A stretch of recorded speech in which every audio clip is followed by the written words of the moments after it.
made some platform changes to accommodate for the same. Right. Right. Let me just take you through that quickly. All right. So I have this set up.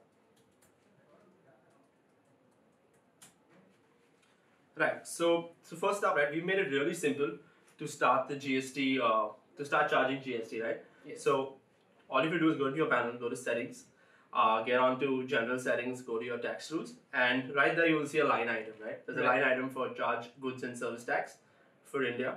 It's a small little toggle, and all you have to do is switch it on. Okay. Right? So when you do toggle it on, the first thing we're going to do is ask you for your GST ID. Right? Your GST ID is mandatory for this. Right. So you have to go and fill in your GST ID. Right? So I'm just going to go ahead and do that. Right. So there's a little bit of checks and validations in place that you've added the right state GST ID that's in your profile. And I'm just going to go here and enable this. And you're done, right? So you've enabled the GST tax rule with all those complex settings at the back end. Right? If you want to view the tax rates, then there's a tax rates modal up here. Right? You can view the tax rate for all the different states, and with the rules that would apply, right? Right. Next up, let me take you through some of the billing changes that we've done, right? So what we've done is, right here, we've introduced a new serialized ID, right? As Chandresh said, invoices need to be serially numbered. So here we have a new billing ID column right here. Right. And you'll see that I've made a few transactions in this panel, and there's, you can see the billing IDs right there. Right. Right. So now I'm going to just deep dive into one of these. It's an invoice, right? And you can see that row number 2, you will see the invoice ID, which is the billing ID as 1. So this is the first invoice that got generated on this panel, right? Wow. Okay. Right. So the next up that I have here is let's just take a print view for this. Okay. So I'm just going to hit print, and here you go. You can see on the top right hand corner, you can see the billing ID or the invoice ID number 1, right? So that's your new serialized invoice. So this is how it's going to look from now onwards for everyone. Yes, this is a change we made platform wide, right? All right. Next up, right, what I have is I'll just show that to you. Is I'm going to make a live transaction. Okay. And I'm going to show you how the GST rule would apply, right? How the flow would work. Yeah. So I'm just going to buy a hosting order here. So I'm on the Express card. So I'm just going to, give me a second. Now going ahead and selecting your product, the usual buy flow, and now we're going to take us through all the GST. That's right. That's right. So I have a customer. I've already selected my customer, and I'm going to just.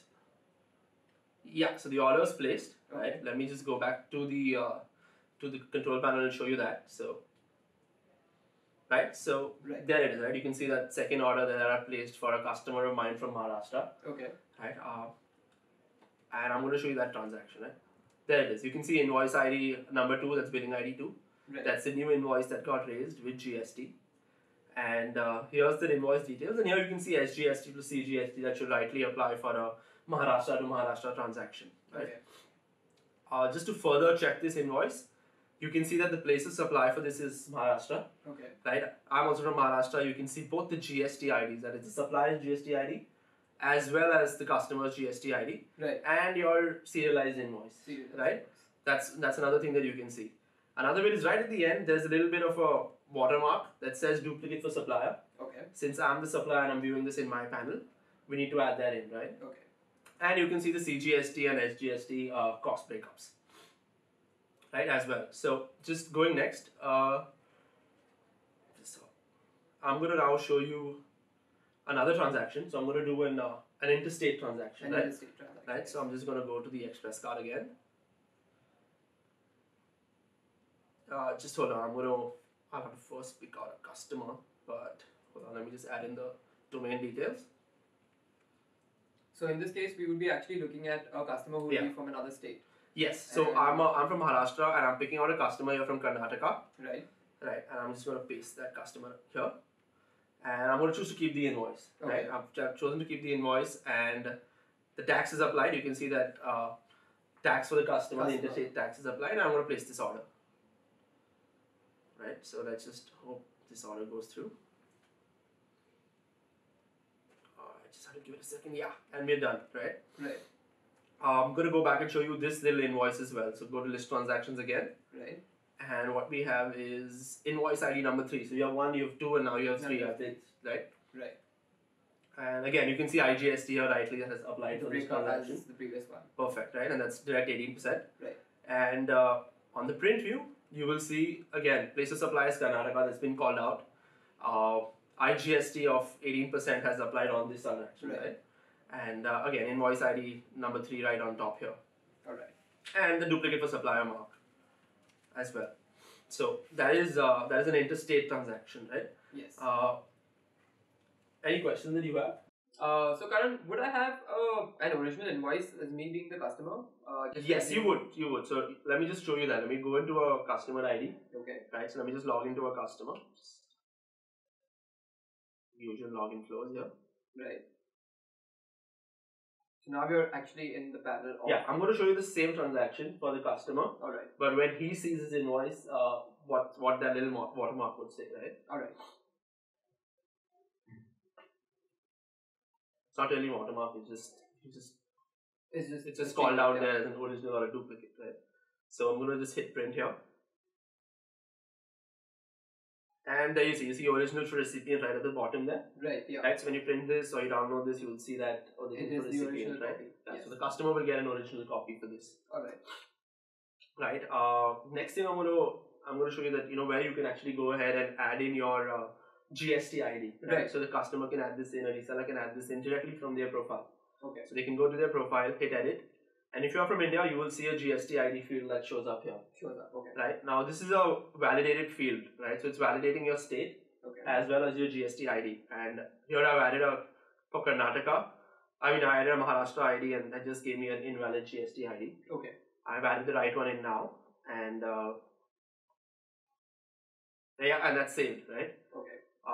So you can add your GST ID. This can also be done when you're adding a customer. So if you're adding a new customer, you hit go to customer, hit add. You would see that when you hit check India, a GST ID field would open up. Right. And you can add in a GST ID, and this is validated as well. Okay. Right. This is, however, mandatory though, right? It's not mandatory for a customer, but if you are charging GST, this is mandatory. Right. So you will see when you're charging GST and you toggle the GST tax rule, right? It'll ask you for your GST ID. Okay. Right. So for resellers who want to charge GST, this is mandatory. So Karan, it's that easy to set GST on the control panel, yeah? Yeah, it's just a simple toggle, and you just have to go switch it on, and all the rules will apply in the at the back. Are there any other further changes that you would want to run us through? We made a bunch of improvements to our billing engine, some of which are mandated by GST, but some were also requested by our resellers in the past, and we've taken this opportunity to spruce stuff up in our panel. In fact, I can just take you through some of these changes, right? I mean, there are quite a few. So first up is, as I said, the new serialized ID, right? This is something that's been requested. So if I just go to my list transactions, like if I go to customers billing and then list transactions, here you would see the new billing ID column. Right. This is a serialized ID for all your billing instruments, right? So you have your credit notes, your debit notes, receipts and invoices. They all have their own unique serial ID, right? Right. And here you can see that there are about 3 invoices, a couple of receipts, and a single credit note, right? And they're clearly called out as at the billing ID.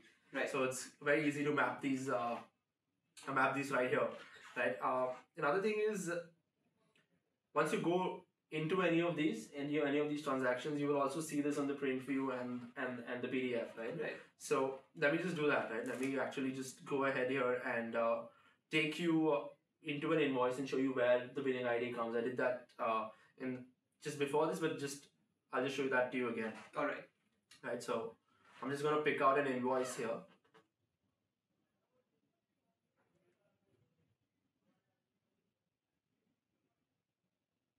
So this would be universal across all your invoices, if I'm not mistaken. Yes, this will be for all invoices, right? So the second row that you see here is where the invoice ID is. Alright. And if I hit print, you will see that it's on the top right hand corner is the invoice ID. So this is the second invoice that got placed on the panel. Oops, sorry about that highlight. But yeah. So this is how how this would completely look, right? So even your debit note ID or even your receipt ID would show up there, right? Right. So that's one of the changes we made, a proper serialized system, right? Another thing is we've actually changed how credit notes work, right? Right. So a credit note needs to be associated one-on-one with an invoice, right? It's got to have the invoice ID that it's associated with. Okay. So which actually translates to you not being able to rate a miscellaneous credit note just off the hook, right? So if you ever go to your customers, and let me just take you through that as well. Sorry, so I'm just going to list customers and pick out one customer and hit add funds, right? Okay. Now, here is where you would have earlier seen an option to raise a credit note or a receipt. That's right. So once I hit add funds, now you'll see that, let's just load, just continue. Right, so here you would see, on this screen, you would see that under the drop down, you have for type, all you can pick is a receipt. You can't pick a credit note. Okay, so you can't pick the credit note option. But in your subtype, we moved over all those credit note options to a receipt. That's what you can see here, right? Right. So if I can just probably pick miscellaneous credit and raise a receipt for your customer. That's okay. Right. That's one of the changes that we incorporated into to fit the whole GST tagging of credit notes with invoices. Right. Right.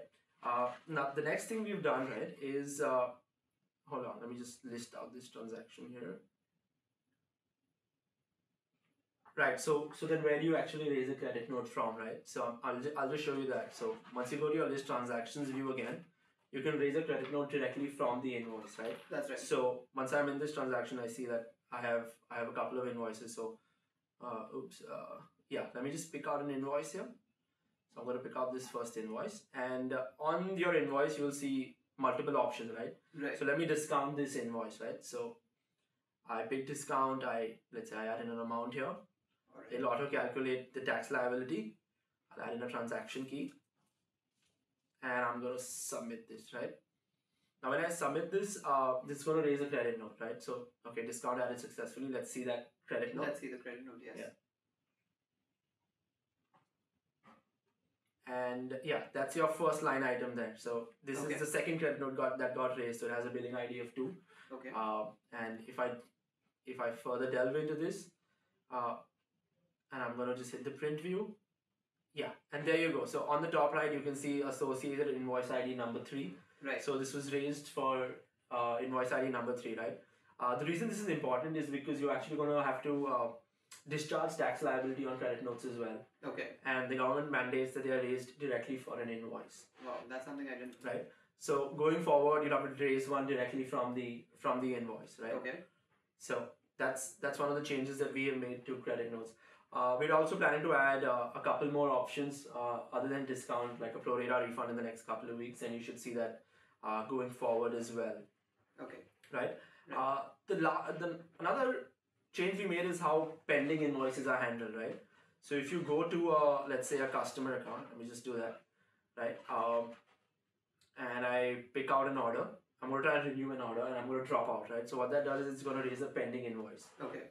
Right. So if I'm in the panel, I'm going to pick out this order, right, that I just added earlier. Wow, just give it a second. It's a little slow, but yeah, I'm going to hit renew, right? So I'm in your customers panel, and the customer hits renew, right? And he's going to be prompted a little modal that says, GST of 18% is going to be applicable on this transaction. So he's going to see that there. He hits renew again. Just give it a second. And the next page is where he's going to drop out, right? So the next confirmation page, he says, okay, I'm not paying for this. Right. I drop out for some reason, connectivity drop, or whatever the reason is, he drops out, right? Right. What's going to happen is in my reseller panel, this is going to be raised as a pending invoice, right? So I'm going to take you back there, and I'm going to list transactions again. And right there, the first transaction you see is a pending invoice, right? It says transaction type pending invoice. Pending invoice. What's important to note here is that it doesn't have a billing ID or an invoice ID. Yes. Right? Which means that you didn't collect money from your customer, nor have you, rendered the service for this particular order, which means that you don't have to pay tax liability on this. Yeah. Right? So it's important calling it as a pending invoice, because if we give it a serialized ID, we call it an invoice, it'll show up in your reports and we need to file for tax, right? Okay. And you don't want to do that. You don't want to do it for just anybody getting renew and not paying you for it. Not paying for it. Right? So when does this, the next question rather, is when does this actually convert to an invoice? Right? Yes. This would happen if, let's say, the customer went and paid for this, or as the reseller, let's say, I have the option of hitting execute without payment, right? Right. Maybe my reseller's paying me offline or whatever this is, right? So I can actually go and hit execute without payment. Even though the payment hasn't come in, this is going to convert to an invoice because you rendered the service. Okay. And the government says that whatever comes first, whether you render the service first or you collect the payment, right? Right. And so let me just show that to you guys, right? So I'm going to actually execute this order without a payment. Okay.